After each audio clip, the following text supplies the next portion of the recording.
Hey, good morning, everybody. And today is the second day of April. So I'll say happy May Day. What's that about? I guess I'm looking forward to May, right?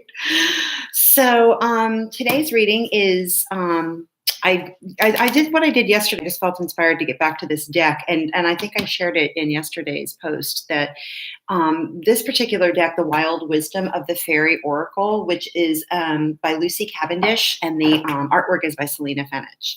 And it's really all these beautiful, like super lovely fairies. And I think I also shared yesterday that my daughter used to collect these figurines. And I'm pretty sure that Selena Fenich was the one who was the artist for that. So, let's open that up a little more for you guys. So in the thumbnail, so the two cards we got before I pulled, as I was just kind of like settling myself for the reading today, was the first one was Once Was Innocent. And then the bottom of the deck, I just decided to flip it over, was Far, Far Away. And this is really fitting with the themes that came up in yesterday's reading. And I really feel are the themes. So maybe that's why I'm saying Happy May Day, because I'm kind of thinking on this month-long scale. I feel like the stuff that came up yesterday was definitely what the themes we want to work with as we move through the month. I think we're going to feel them really this particular week. And then as we move forward through the month, we'll continue to work with these. Once Was Innocent is the number 28 card, and 2 and 8 comes up to a 10, which again is that, and those endings and completions, which the Stardust Fairy brought for us yesterday. And, new beginnings, more important new beginnings, but, resting. This isn't a huge week of resting. You might feel really tired this week just because of the way the planets are in the sky. We have a lot of Piscean action. We have had that actually pretty much since February. And so as we move through the month of April, we might be feeling some, not just like spiritual fatigue as well as emotional fatigue. And I was kind of writing up about yesterday about taking naps. And I think Pisces is the house of rest and sleep. I think we're just going to feel really tired and want to take these breaks no matter what. And I think that pushing ourselves right now is, there's a time to let go, but I think we have that energy of pushing ourselves pretty well mastered. And I think what we don't have as well mastered is the art of allowing ourselves to rest and to understand that we are far more productive when we give ourselves those opportunities. So at any rate, I think that Once Was Innocence, and the underlying message there is knowledge means change. And I don't know that you can see that, it's kind of backwards, but that's what the card says. And that's one of the things that came up, and I brought this up. I've been bringing this up since last week, that an appreciation for where we've been, all of the knowledge we have gained.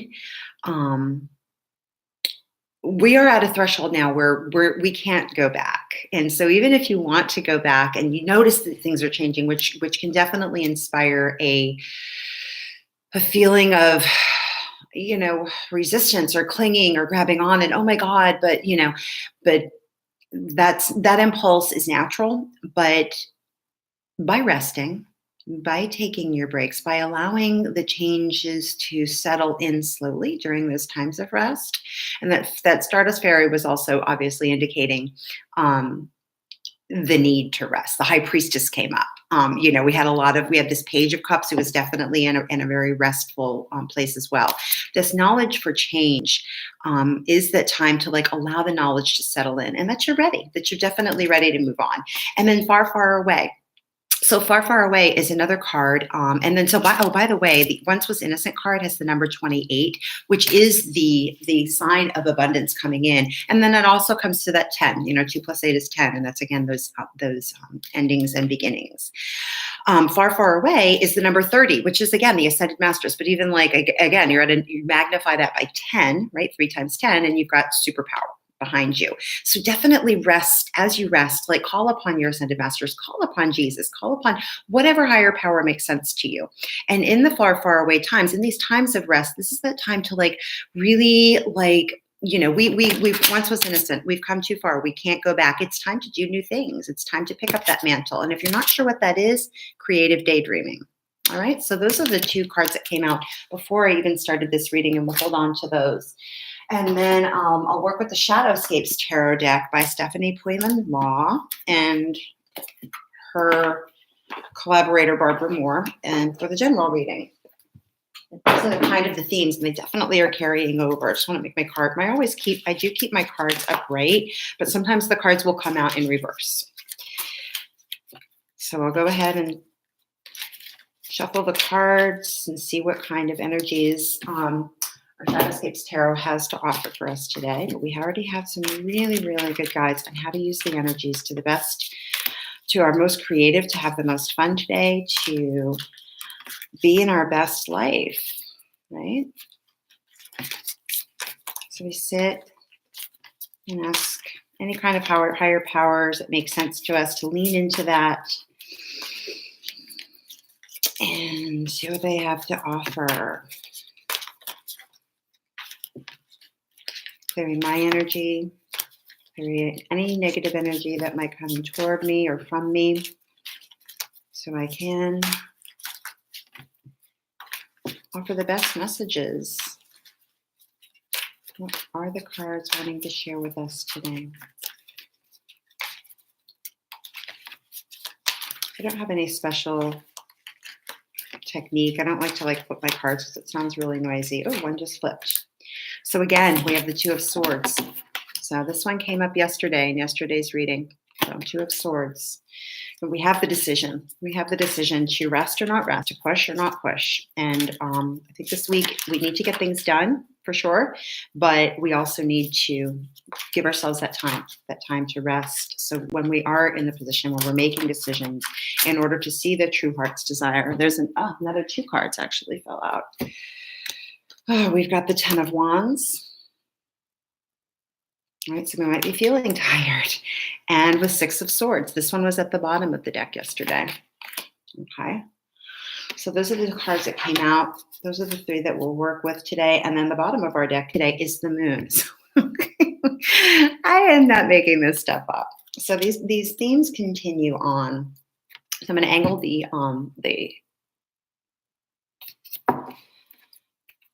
down, the computer screen down, so you can see these as they came out. Hopefully you can see those pretty well. These are a very delicate deck, and here's the moon card. So some of the artistry is pretty pastel. So we have the Two of Swords card, and in the Two of Swords, we are in a place where we feel very much that we need to make a decision. Something I meditated on and continues to come up with me is this guarded heart. You know, she has these two swords covering her heart, and she's cloaked. And one of the theme, like what I saw in this was, gosh, if she just put down those swords and took off her cloak, she'd see what was right in front of her. A beautiful swan, the purity of her intentions, the purity of her own heart. And I think this is part of accepting that if we could put down the swords, the guardedness within us, perhaps we could really see the beauty that is within as well as without. And oftentimes, it's oftentimes hard to even notice unless we lift our heads up from what we're doing, that the world is beautiful. There is so much beauty and abundance right in front of our face. And I think tapping into that, and it might be even easier today, that might be something that we're feeling today, that we are actually able to look up and out. And as we approach the new moon coming up on the Friday, the 5th, I think we're going to be able to see that more and more and more, and without needing to feel so guarded. But we definitely might still feel guarded, especially with these impulses and this understanding that things are definitely changing with or without our cooperation and participation. But I generally, and this made me make us feel pretty tired. There's the Ten of Wands. And in this, I love this depiction. I mean, she is rooted in the ground and she's carrying there's this whole city. I don't know if you can see that. There's like a whole city growing from her rootedness. And that's a tremendous amount of responsibility to know that you are carrying like a whole city on your back, and their livelihood relies upon you. Being the central card of this reading, however, I think we are at this place where we need to make a decision. And this kind of came up with the Eight of Pentacles yesterday. This is a pretty restrictive card. And I remember the Queen of, keep thinking of the Queen of Cups yesterday who came up, and she just had this amazing, beautiful freedom, very similar to the posture of the High Priestess, where, she didn't feel this rootedness. She didn't feel this burden. And I think in our decision making that we are going through this week, and you probably will feel pretty heavily. And it's really important that we go within to decide what pieces of our lives, of the things that rely upon us, are important to take forward as things change. I don't think that's clear. And if we get caught up in trying to move through it logically, we're not going to be able to rise above. Again, this theme of rest, to drop the wands, to lay down these burdens, because honestly, they will do okay without you. I don't know if, how many of you are familiar with the term enabling, but there are so many things in our lives that I think we feel over responsible for, and we are not going to be able to move on to our best life. And actually, when we are moving forward and addressing our own needs, this continues to come up from yesterday as well, learning how to create balance and harmony within ourselves. The only way we can do that is by resting. And resting in faith and letting the universe take us forward.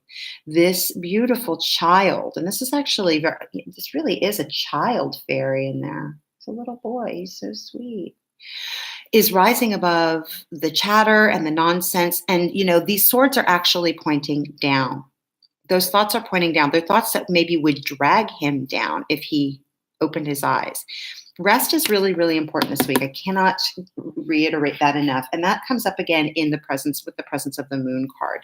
So in order to, I think, understand what is our true heart's desire, and to start to really discern what is in front of our face, which will continue to be a little unclear this week with some other planetary alignments, with Mercury still in Pisces and very much conjunct with Neptune, which is a very, very creative energy, actually.